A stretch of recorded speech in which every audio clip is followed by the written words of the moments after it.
wag po isipin yung competitors and dapat po mag-focus po ako sa aking sarili dahil sa akin po mag-i-start at mag-grow po ang aking business. Hello everyone, I am Margaret Manggubat from Faith Colleges, Tanawan City, Batangas po. Yes, I am currently second year college po. As an aspiring entrepreneur po, and nasabi ko naman po kanina during our mentorship, fan po kasi ako ng K-pop and as a student po, hindi ko pa po kaya yung super laki na budget. Ang bala ko po sana is yung mga reseller po ng K-pop merchandises po. Ang naging mentor ko po for today ay si Mr. Ferdinand Alcos po and ang dami ko pong natutunan po sa kanya even for a short period of time po. Nagbigay po siya ng mga advice.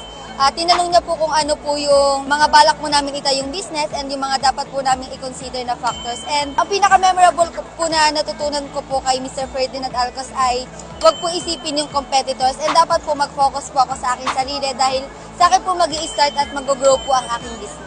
Go Negosyo, thank you so much po for this opportunity, especially for us po na mga students and aspiring entrepreneurs na maka-attend po ng ganitong klaseng mentorship na nagbigay po sa amin ng mahuhusay po na mga mentors, staff, and host about po sa business. And hopefully po ay balang araw ay maging successful din po kami and makakontribute po sa Go Negosyo, hindi na po bilang imi-mentor kundi mga mentor na rin po. To my kapwa aspiring young entrepreneurs po, I recommend po na umattend po kayo ng mga ganitong klaseng convention katulad po ng Go Negosyo dahil meron po dito mga professionals na handa pong tumulong and magbigay po ng advice sa atin about po sa business. And wag po tayong susuko hanggat hindi po natin nakakamit ang ating mga goals and pangarap. Thank you po.